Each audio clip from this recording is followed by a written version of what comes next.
Hello, everyone, and welcome to the Feeling Lighter podcast. I'm Coach Tyler, today with Dr. Lisa. Oh, I love it. If you're on YouTube, just putting her hand under her chin and smiling like this. We have a fun topic today because just a few weeks ago, we came off of the WeShape Wellness Weekend. And I cannot tell you how much of an impact this weekend made on my life, and I know the people told us how much of an impact this made on their lives. And so I just wanted to talk about this experience and share with our audience kind of, what we did, what happened, what we took away from it, what really impacted us in a meaningful way. Because again, I think this is the first of many WeShape Wellness Weekends that we intend to do after the success of that event. So welcome to the show, Lisa. Welcome. Thank you. I'm so happy to be here. It's been a while. Yeah. It's been a while. Yeah. It's time to get on and do some podcasts, right? Yes. All right. We got this. Well, tell me, what was your experience like? What'd you take away from the weekend? Let's just dive into something valuable to give to people. I took away a lot. I was actually, I felt like I was a part of the planning, but you were really, doing most of it. And so getting bits and pieces, I had some ideas of what it was going to be, but when I got here, it really just exceeded all my expectations, to be honest. Thank you. Yeah, no, you did a great job. It was so heartwarming. And what I think it boils down to is the people. And I said this when I first joined WeShape. Where do you find these fantastic people that are just like committed to trying to be better and to being so kind and gracious through the process? So that's what it was. It was like a meeting of minds, a meeting of like beautiful souls coming together, all with similar goals. I told them in the closing circle, like, if you look around the circle, we all looked so different. We were all from different places. We were different ages, races. I mean, so many things. And yet we all had, we struggled with the same things. So for me, I took away sort of that knowing that you're never, ever alone. That the person next to you, you can never just judge them by, their cover or what they look like, because you're struggling with the same internal battles. And it was so beautiful to just like hold hands with people and watch them, go through this journey together. I think it was one of the most comprehensive retreats I've participated in, where we dig into the physical, the mental, the emotional, in some ways the spiritual. So I think, I left feeling rejuvenated and lighter, pun intended. But yeah, just rejuvenated in a way, like energized in a way. And just happy and proud to be a part of something like this. So, I mean, I could say so much more, but I think that's the gist of what I took away. Yeah. I can echo that sentiment, because one of the things I notice in today's society is we always try to create polarity. It's always like, you're different than me in this way. Like you said, the color of your skin, your socioeconomic status, the size of your body, your values, your political affiliations. And so we must be enemies. And to me, anytime we operate out of creating disconnect or lack of communion, that is operating out of fear. Yeah, absolutely. And when we all stood around a circle at the WeShape Wellness Weekend, like you said, I noticed the same thing. It was, doesn't matter if you're big, small, what color you are, what background you had. Every single person there was struggling with the same thing. It was, how do I show up for myself more? How do I love myself more? How do I live a more fulfilling and authentic life? And I felt so grateful to be able to offer, those gifts to those people and see them come alive, right? And really, like, probably the most joyful part for me, I know some people think of like, I was going from literally like 3:45 in the morning until like 10 at night every day. And I felt rejuvenated afterwards. Yeah. There are points when I get tired, right? It's a lot, but connection. Yeah, connection. When you get a chance to connect with people who can meet you in your depth, it's recharging. And most of the world, we're just, and it's not anybody's fault. I don't want to like, again, create that polarity. It's like, we go to work, we do this thing, we got sucked into social media, we do this, blah, blah, blah. And we just get swept up in the flow of life that we forget to be present and live and connect. And the more we're able to do that, the more we're able to be present and live and connect and be with each other and see the truth that we're all struggling with the same stuff, the more we can dissolve those boundaries.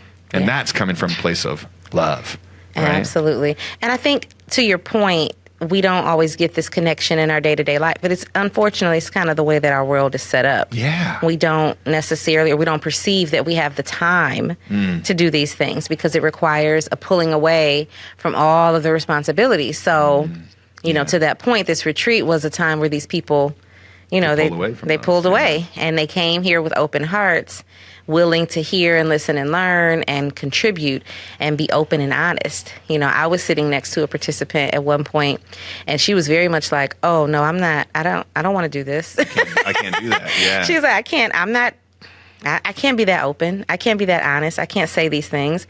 And, I was just like, I get it. You know what I mean? I was trying to be there for her in that moment. I was like, I understand. It's really scary to like open up, a wound and be vulnerable and say what it is. But as we said multiple times during that session, it's, you can't really heal what you conceal. You have to reveal it. You have to let it go. You have to open up about it.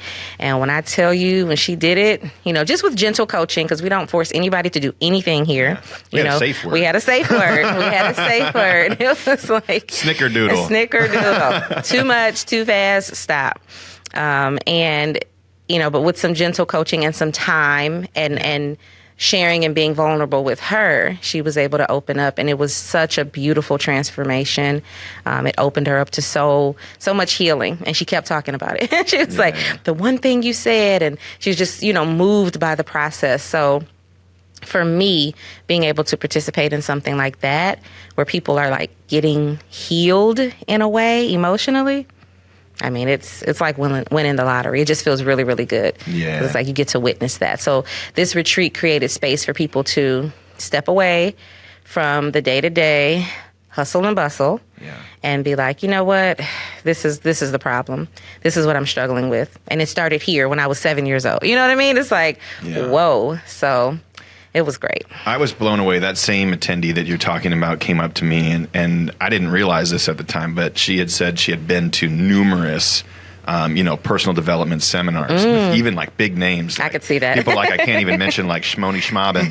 You know what I mean? Gotcha. And she was like, "This is by far the most impactful thing I've done." Yeah. And I don't doubt that. I was so grateful to hear that, because when you do something new like this, like people might think that you or I, we're up here, we're talking, we're influencing people. Maybe we've like solved it all. But like, as I was sharing you right before this, like the inner critic is always there. Yep. It's always whispering things in your ear and then jumping in front of you and trying to create more fear. And I remember when we first thought about doing this live experience, I thought to myself, like, oh, like the inner critic, it was coming in my ear and it was going, hey, you're going to fail at this. Nobody's going to sign up, right? Blah, blah, blah, And then, of course, I launched the page and one person signed up immediately. And it gave me some energy, but then no one did for a little bit. I was like, you know what, let's do this a different way. So I pivoted the strategy, got on some calls with people, talked to them about the event in a more meaningful way, and made sure they were a good fit. And that ended up being, I think, the strategy that made the event really special, because I can't remember how many people I turned away, but it was like maybe 10 or more people. I got on a call with them and they were talking and stuff, and I was like, it's not a good fit. Yeah. You know what I mean? I knew I needed to have people there that were ready for this work and willing to do this work. And if they're still kind of maybe more towards the like old way of thinking, quote unquote, like, well, I want to just like lose some weight and then, this kind of stuff. You should go do a couple of our challenges. And then maybe after you go through a couple of those, maybe you'll be a little more ready for this experience. No, I agree with that. I think that's very wise because, at the end of the day, more people, it's more responsibility, but more money and more opportunities for this to be like a big thing. But I really think the benefit of this event was how intimate it was. Yeah. And I know that this is something, we're going to do again, but I never hope to see it be a huge event like the person whose name you mentioned and didn't mention. I didn't mention. That you didn't mention. I hear they're litigious over there. You're probably right. I never hope to see it get that big. I hope it will always be an intimate setting with people who are ready to dive in and do the work. The bigger the events get, the harder it is to create that connection among people, and the easier it is for people to fade into the background and not get noticed. And I really like that this event, You did great. I know that you called the members personally, but I was still learning people's names, but I just loved how many of them knew each other's names. I'm like, this is so beautiful. Like, they've been together one day and they're like, oh, her. And it was just really comforting to see that connection build over. These are members that didn't necessarily know each other. I mean, they get on Zoom calls together, but they didn't necessarily know each other personally, but they left here, as friends and supporters and exchanging numbers and connecting and hugging. And so I don't think we ever needed to grow to a huge, massive event, but I think your strategy is spot on, and talking to these people and seeing where they are. And it's not to say like, oh, you're not good enough for this event. This event isn't for you, but understanding. Are you going to show up and get tons of value out of this? Or just waste your money? Like it's too much. Exactly. Too much, too fast. Yeah. A waste of your time and something that doesn't feed you, because then why bother, So I totally agree with that strategy of sort of vetting people's readiness for this. And the challenge is a great way to to lean into what we do here, because people expect, it's like a pull-up challenge or a push-up challenge. I think you're going to do like how many calories can you burn challenge? How many planks can I, it's like, no, that's not what we challenge here. We challenge your way of thinking. And I think once people go through the challenge at least once or more, they are much more primed for this type of an event. So that was perfect. I love that you said that people were connecting, because I literally got a voice memo after the event from one of the attendees. Said they have a text thread. She's got a couple of them going, but they had a text thread of like 10 of the people there, and they're just talking and talking. That's the majority of the people. That's the majority of the people. Yeah, it's like more than half the people. It was a really intimate event, and I agree with you. I think that people are starved for connection. Yeah. I think that people are starved for connection, and then they see a big thing or a big event and they think, oh, I'm going to go find connection there when there's hundreds or thousands of people. Mm-hmm. And what I really want more than anything is for people to feel a change in their ability to connect with others and themselves, right? Like that's really a deeper purpose behind WeShape. Right. And if you walk into a room and do deep, meaningful work with 10, 20, 30 people, you get it. Yep. You get it. You find some incredible connections throughout that. You can even not see those people for like a year or two, and it's like that friend that you go away from and you come back to. And it's like just no time has passed. You can just drop right back into it because you know each other on a deep level. You've seen each other in that type of environment. And sometimes you open up to those people more in that one weekend than you do to the people. Your best friends, your family, your partner. Because we mask so much. We hide, we conceal so much out of fear and out of, worry and concern that we won't be accepted. Yeah. And that we can't get through the thing, or that the person that we maybe should or could be vulnerable with won't understand us and won't be able to help us or receive us. So this type of, event, this type of work is critical. And for some people, they don't have a single person in their day-to-day life that they feel they can open up to like this. So they don't feel like they have the permission to at all, right? Like some of the attendees on this one, when we asked them to open up in certain ways, I could actually see, you can see someone's body is ready to release emotion when they start squirming. Yep. And they feel that anxiety. And again, it's not about pushing people to take actions they don't want to take.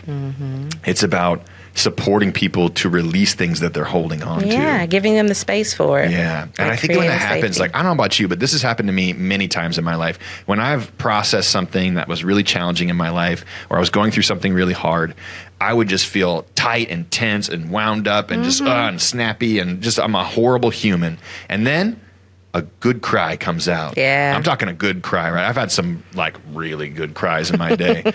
And the cries where there's like boogers and there's like the whole pillow's wet and you're like, and you can barely breathe. Absolutely, and then of course you get up afterwards and you feel like you just took like 100 pounds off your shoulders. Yeah, it's a release. You literally, like, your muscles are looser and you feel so much more at peace. And I think people are so afraid to do that. Yeah. Especially men, but I see a lot of women who just don't want to touch deep sadness with a 10-foot pole. But it turns out we don't have to change anything to make that sadness go away. We just have to be present with it and allow it to flow through us. Allow it to happen. Another member mentioned that word, release. Yeah. And that's what it feels like when you finally like process the grief or the sadness or the stress or the trauma.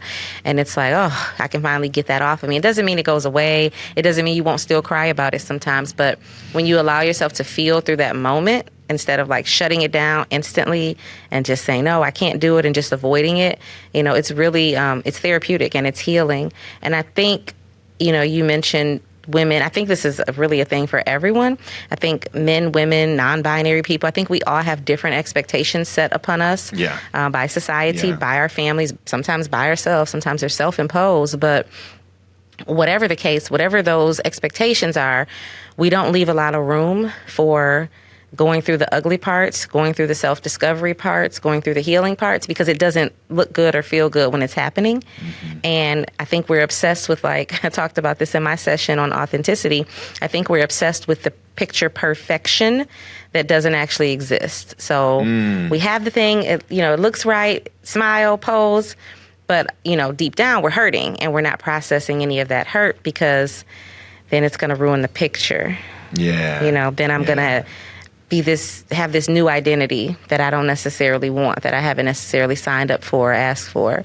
And, we struggle with, I clearly have struggled with that, but I think some of our members related to that, because it's like, whoa, we want the release, we want the lightness and the peace and the joy that comes on the other side, but we don't want to go through the ugly part to get there. So the only way through it is through it. So 100%. Well, I presented a concept there that relates to this I think might be useful for the listeners, right? Which is, if you imagine a chart from left to right, and you got minus 10 on one side and plus 10 on the other side, you got 0 in the middle.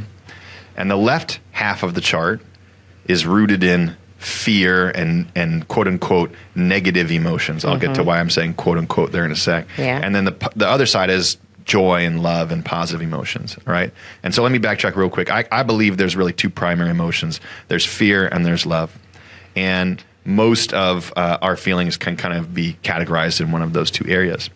And I think most people think that you're going to go through any sort of work like this and you're going to come out the other side and you're going to be happy all the time. Like I've released all of my sadness. I'll be happy all the time, right? But what's really happening is that we're not trying to get somebody to be happier all the time. We're trying to get somebody to be more present with what exists in the now, right now.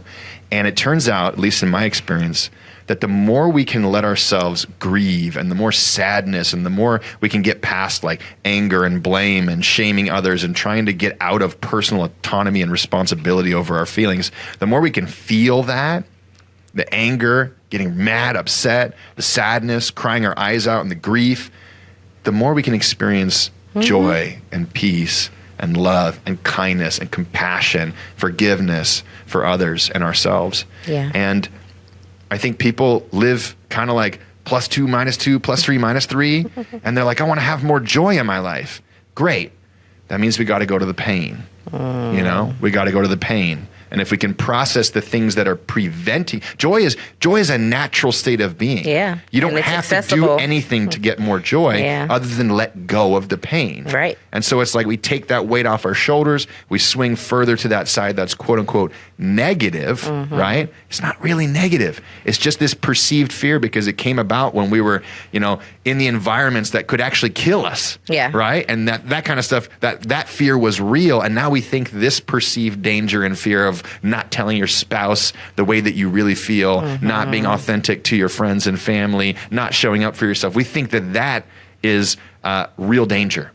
And we hold on to it and we store it and we stay +3, -3, +3, -3. But if we can just let it all go, we can release that pain, we can come back to being who we truly are in a state of joy and love and peace more often. It sounds very counterintuitive, though. So I understand. When you brought up the concept, there were a couple people like, wait, what? You want us to fear more? You want us to deal with more darkness? And it's like, yes. And it's not, my understanding of that concept, it's not from the perspective of like, we want you to just get really, really mad and punch people or punch walls or, we want you to just feel the things that you are avoiding, the negative, scenarios from your past, the things you're struggling with today. Like, I want you to process them. And all of that mostly happens internally.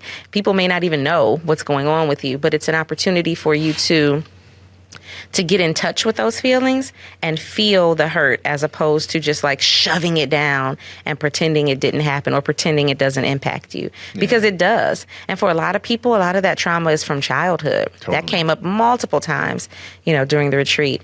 And this idea that like our formative years, the things that happen to us, the things that we see, like they have lasting impact. I mean, it frames our minds, our psyches, who we become as adults. And so if we're not willing to talk about it, to think about it, to sort of unpack it and experience the grief around it, then we'll never see the other side of that, which is the joy and the light and the beauty of like, whew, I got to heal that little inner child a little bit, or I got to go back and talk to her a little bit and let her know, hey, it's working out okay.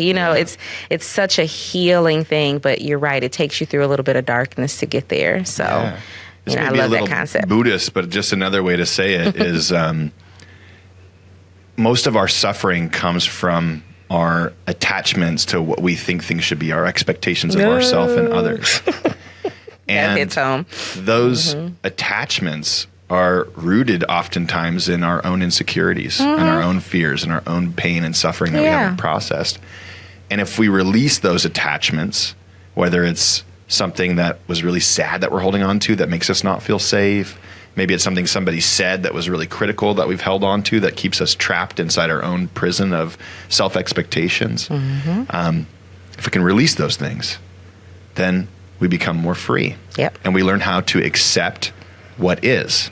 Right? One thing I said there was the easiest way to have a better life is to love what you've got. Right? It's the loving and wanting what we don't have that keeps us trapped and makes us feel horrible. Absolutely. That's a whole little prison we put ourselves in. It's like, I want more. I want more. When I get this, I'll feel happy. And no, you won't. When I get here, I'll feel happy. And that's a bad one. Yeah. But that's how we think sometimes. I've definitely operated in that. Just as soon as I do this, I'll be good. And it's like, girl, no, you won't. You'll never get there if you can't be grateful and thankful for the now and experience that joy right where you are. And that's the whole point. I wanted to say I really appreciate it, and our members and podcast listeners, for future events. I think this is what a lot of like those fancy big retreats are missing. Like, you built in a lot of movement. And I think, let's talk about that. I love that. I think it was so vital because in our society, we separate the brain and the mind, the emotions from the body. We act like they're two, like our head is floating over here in our body. We literally pretend we're separate. They're separate entities, but they are one and the same. Your brain, your mind is a part of your body, and your body is impacted by everything, that's happening in your brain, your heart, your spirit. So I thoroughly appreciated all the opportunities for movement. I think there was a lot of healing that took place in movement. One, from the perspective of not being afraid to look silly and not being afraid to just like let go. This conference was for all adults, right? And I think we talk about this a lot, is as we get older, we lose that ability to just be free and to play and to, enjoy our bodies and just, do things that we smiled upon as children, but frowned upon as adults.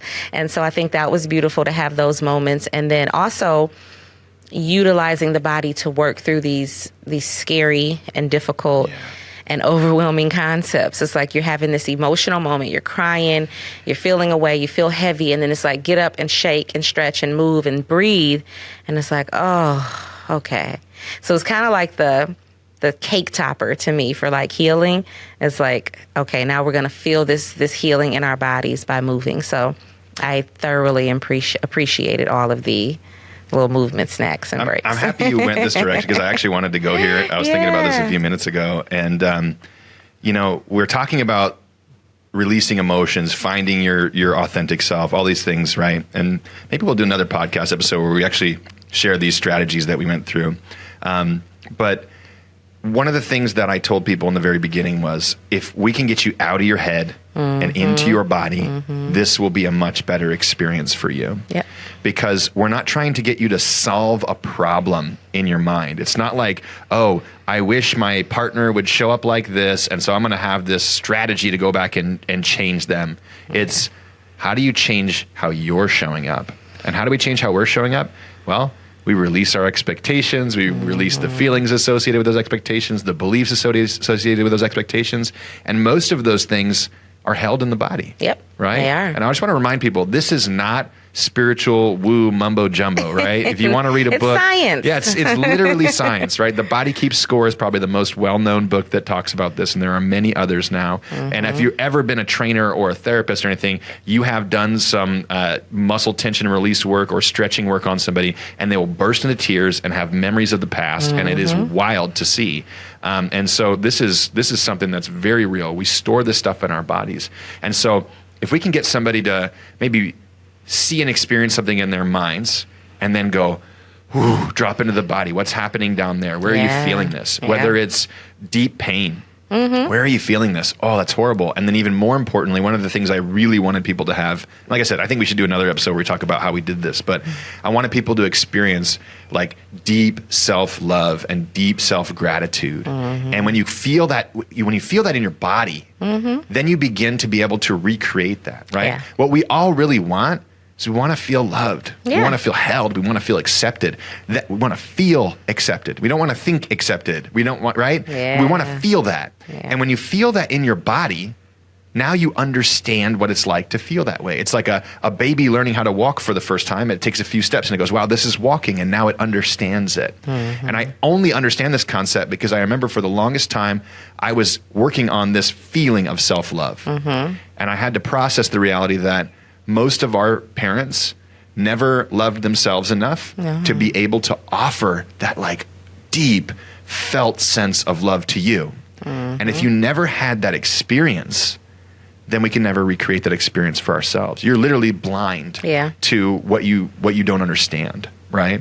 I agree. And so we did a workshop at this event that gave people that, and then we tried to bring them back to that feeling over and over again. And we encourage them to keep finding ways to come back to that feeling. Because like anything, more consistent and the more repetitions we do of coming back to that feeling, the more we can have a really crappy moment, maybe somebody we love passes away, and we can feel sadness and grief. And inside that sadness and grief, we can realize that's still coming from that place of deep love and respect and just the sadness of missing the time with those people, not having to go to anger and rage and things like that are really just, to me, they're like the upper layer. They're confusion and expectation and things like that, right? It's the mask. Yeah, it's the mask, right? And underneath it is grief and sadness. Yeah, it almost always is. That came up with one of the participants, sort of struggling with the grief of losing a lot of people. Yeah. And I told her something that I think I heard or saw on the internet, and it was just like, oh, that grief is just the representation of all that love, like that they had for you, that they have for you, because it doesn't disappear, and that you have for them.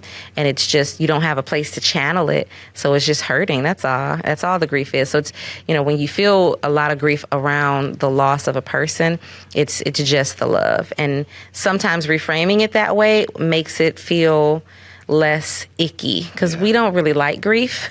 We look at grief as like depression and I don't want to be here. And I understand, because it doesn't always feel good. But, grief, when you reframe it in that way, it's actually a really beautiful thing, because it's just that manifestation of all the love you had, for a person. And so it's worth acknowledging and sitting in, even when it's hard. We all have a lot more grief than we want to acknowledge too. When something bad happens or somebody passes away that we love, and then we're like, oh, it's been 4 weeks and I'm still struggling. Why? It's like, give it some time. Yeah. Like, time does heal all wounds if we are using that time wisely. Yeah. But if we suppress it, right, what happens? Tension in the body. We don't want to go to those emotions that allow us to experience more love, right? Again, that if you perceive grief as one of the most beautiful expressions of love, then you'll realize that it's not fear and pain and anger. It hurts. It's hard, right? But it's all rooted in love, Yep. And it's nothing to run from or hide from. No. You know, it's worth going through it. Yeah. And feeling it and talking about it and processing it. So coming back to this moment too, for anybody out there who's listening to this, and maybe some of that's resonating with you, getting people around you who can hold you through that, right? Grieving alone is miserable. Yeah. I've grieved alone before, and I've grieved in connection, and grieving in connection is infinitely more useful and more healing and more connecting than grieving alone. And so if that's you, like, maybe it's not your partner. Maybe it's not your family. Yeah. Maybe it's somebody that you know. Maybe it's somebody that you don't know. Right. And that's what's beautiful, I think, about that event. It was like I watched people literally hugging and holding people through their pain and grief that they had met the day before. And that person who was being hugged and held through that grief wasn't pushing them away. Ew, I don't know you. Yeah. They were like, yeah, I'll take this Thank because you. you see me. Thank you. Yeah. It was so beautiful. It was very beautiful. Yeah. Huge success. Can't wait to do it again. Yeah, me too. We're definitely going to do it again. And you know what? I really wanted to talk about the stuff we did at at the event, but somehow we ended up just talking about our experience and the guests and things. But I think that's important. Yeah, and it is important. we might do some of this stuff again. So, yeah, let's do it. Let's do another podcast though. Let's do another one, and let's walk them through the curriculum that we went through and some of the different things that we did throughout it, and just give people a taster of kind of what we did to kind of create that experience for people. Because again, I want it to be an intimate thing, which means not a lot of people are going to be able to come out to this. Very true, yeah. You know, and I think more and more people need this though in their lives. So you can even grab a friend and do some of these things with them. So stay tuned. Next episode, part 2. We'll do part 2 on the next episode. Thanks everybody for listening. I hope the takeaway here is community is so important. Connection with yourself and others is what really allows us to all heal and feel good and feel lighter in our bodies again.